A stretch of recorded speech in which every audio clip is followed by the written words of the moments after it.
Welcome. Thank you for coming, braving the weather, and coming out today.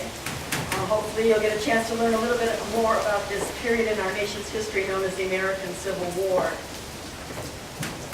The American Civil War is said to have started on April the 12th, 1861, when Fort Sumter was fired upon in the harbor of Charleston, South Carolina, and ended 4 years later, almost exactly to the day, on April the 9th, 1865, at Appomattox Courthouse in Virginia.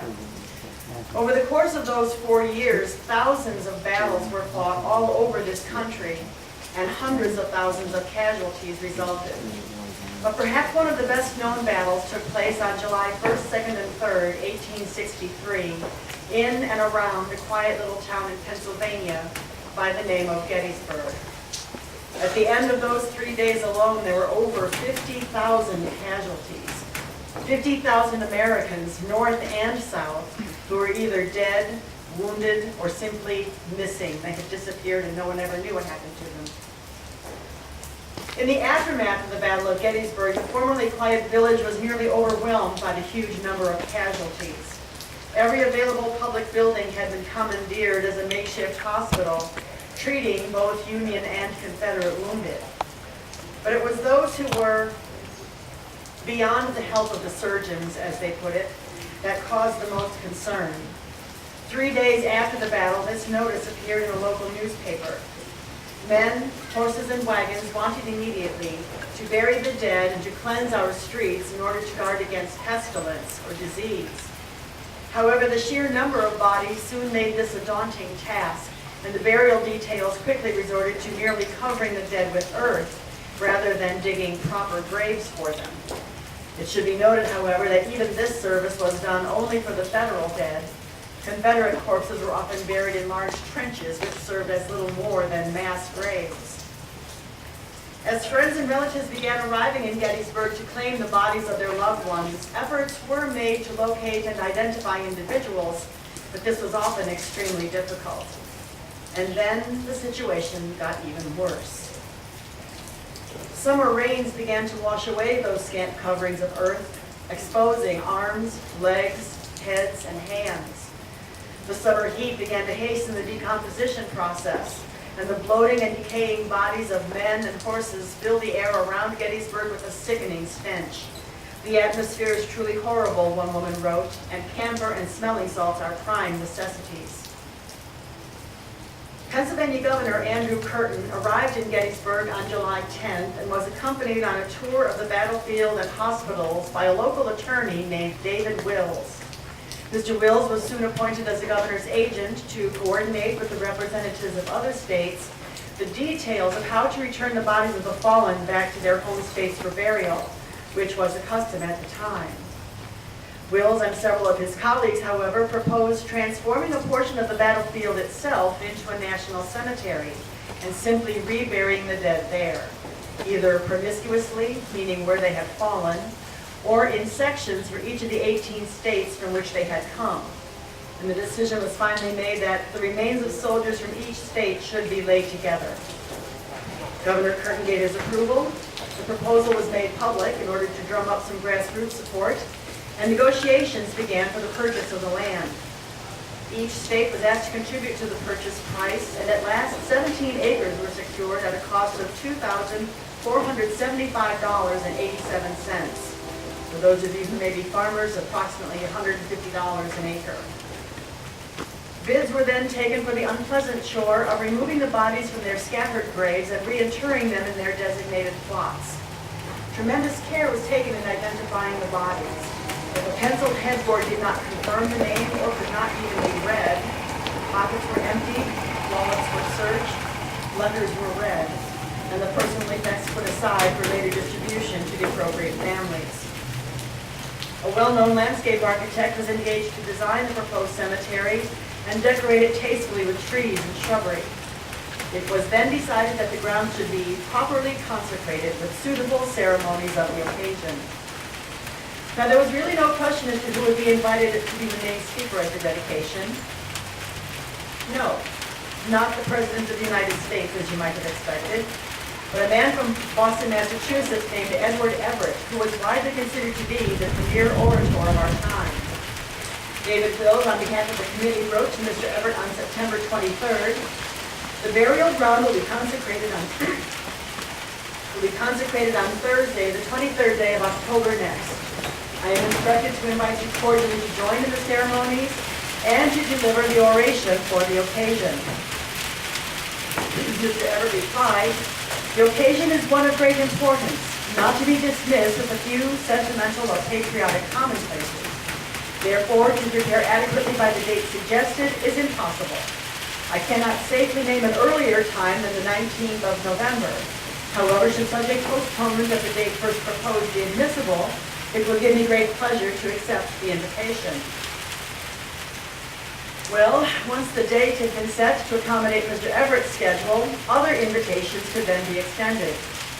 The ceremony was at this time exclusively an affair of the states. The national government had not been consulted, no federal monies had been contributed, nor had any federal official been invited to attend until November 2nd, 1863, when Wills wrote to President Lincoln, "I am authorized by the governors of the different states to invite you to be present and to participate in these ceremonies, which will doubtless be very imposing and solemnly impressive.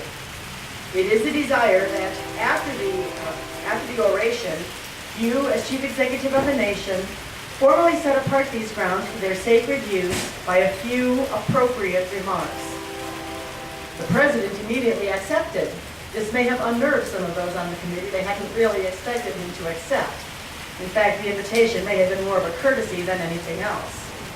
Once taken at their word, however, they may have hoped that he understood their emphasis on the word appropriate, or it was feared by some that Mr. Lincoln, with his reputation as a jokester, would not sufficiently appreciate the gravity and solemnity of such an occasion.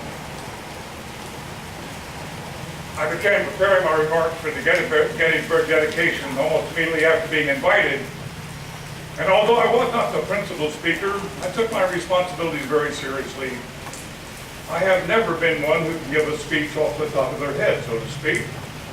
I prefer to take the time to select just that right word or phrase to say exactly what I mean to say.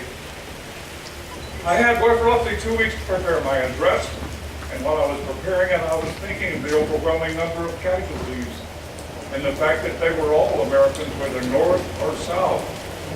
I was also very sad and frustrated that even at this, the war was still not over. The first page was finished before I left Washington City. It had been in ink and on Executive Mansion stationery. I did rewrite the second page after I arrived at Gettysburg, so it is actually written on foolscap paper and in pencil. Now, for some reason, there's a report going about that I wrote the remarks on the back of an envelope on the train going to Gettysburg. First of all, let me assure you, you cannot write anything on a moving train. Now, I did jot down notes, which I sometimes do when a word or phrase comes to mind, and I won't remember to use them later, but I would have never left such an important speech to the last moment. Our train arrived at Gettysburg about dusk. Mr. Everett had already arrived earlier in the day. Mr. Wells had invited both Mr. Everett and myself to stay at his home, and we both had certainly accepted his most gracious invitation. Mrs. Wills prepared an excellent supper, and after we were serenaded by a group of citizens, prevailed upon me to give them a speech. I begged off, saying I had no speech to give them, and I needed to prepare for the ceremonies the following day.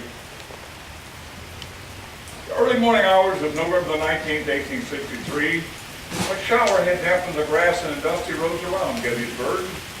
But about 8 o'clock in the morning, the skies would begin to clear, and the sun would shine in all of its autumn splendor. The parade was to step off at 10 o'clock in the morning. On a route of approximately 1/2 mile, we went from Baltimore Street to the Emmitsburg Road, to the Tandytown Road, and from there to the cemetery. We arrived at the platform of the cemetery around 11:30 in the morning.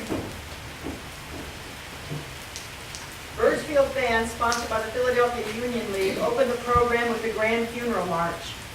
Next, Reverend Stockton gave the invocation, and the Marine Band played the hymn Old Hundred, also known as the doxology, Praise God from whom all blessings flow.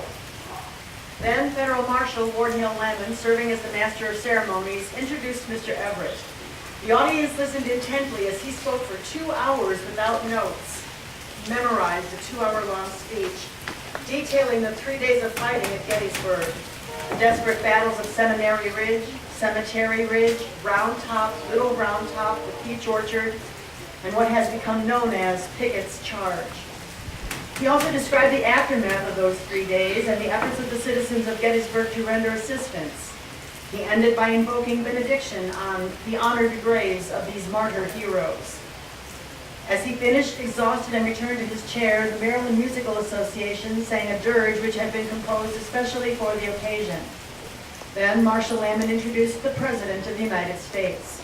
Mr. Lincoln rose and stepped to the front of the platform to deliver a few appropriate remarks.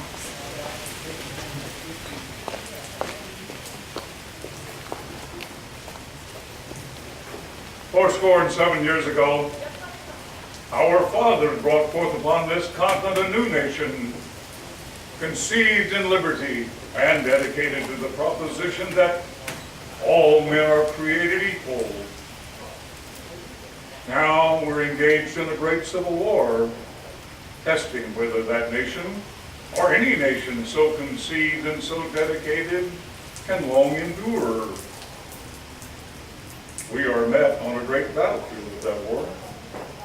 We have come to dedicate a portion of that field as the final resting place for those who here gave their lives that that nation might live. It is altogether fitting and proper that we should do this. But in a larger sense, we cannot dedicate, we cannot consecrate, we cannot hallow this ground. The brave men, living and dead, who struggled here have consecrated it far above our poor power to add or detract. The world little note nor long remember what we say here, but it can never forget what they did here. It is for us, the living, rather, to be here dedicated to the unfinished work which they who fought here have thus far so nobly advanced.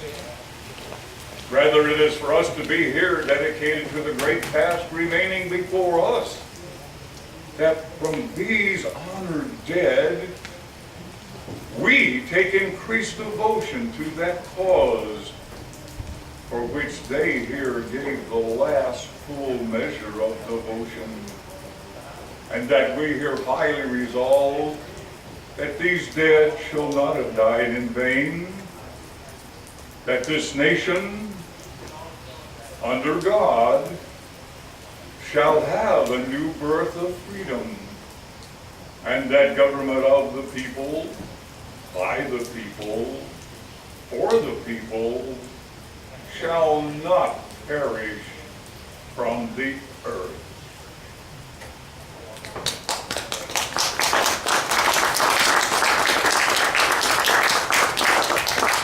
Thank you very much for that, but I must tell you that reaction to the speech at the time was much more difficult to determine.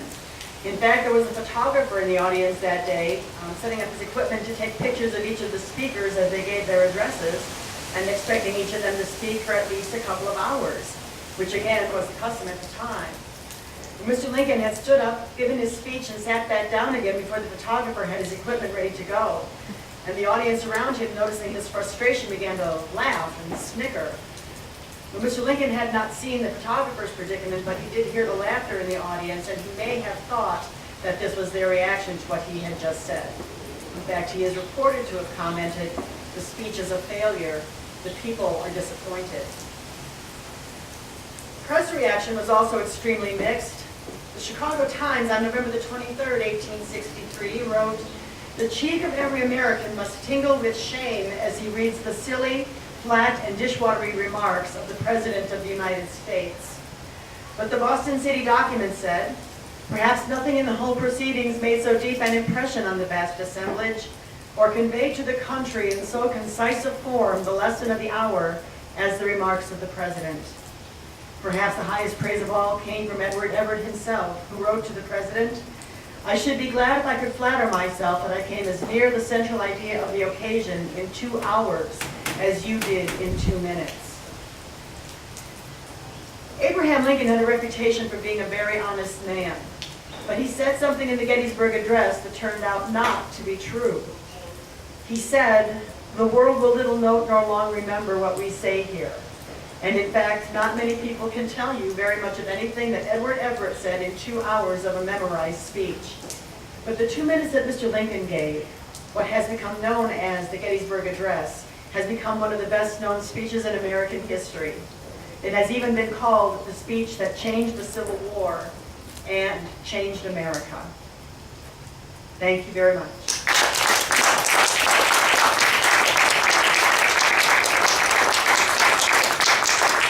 Thank you very much. Actually, Tom, your ad lib.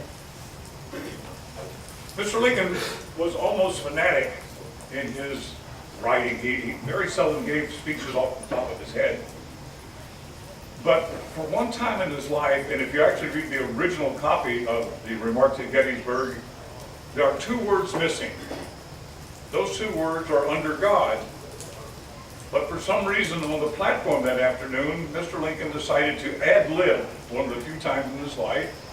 And he said that this nation, and a matter of fact, a couple of newspapers mentioned the fact there was a long pause, and that this nation, under God, shall have a new birth of freedom. Now we have no idea why Mr. Lincoln decided that at that point in history he would decide to put those 2 words in his speech. But perhaps, and just perhaps, that perhaps if there's a federal judge somewhere in 2016, 2017, wondering if the phrase "under God" is still appropriate in America, maybe he or she will look back to November the 19th of 1863 and think, well, Abraham Lincoln thought it was important enough that he put it in his speech. Thank you very much, ladies and gentlemen, and probably one of the greatest speakers you will ever be able to enjoy will be with you in just a couple of moments, the esteemed senator from the great state of Mississippi, Jefferson Davis. Let's take a 10-minute break, because I'm really scheduled to speak at 11:15 to noon, and then Mr. Lincoln, you and I are going to be sparring. We shall see about that. So maybe they want to get up and stretch. Stretch the legs a little bit.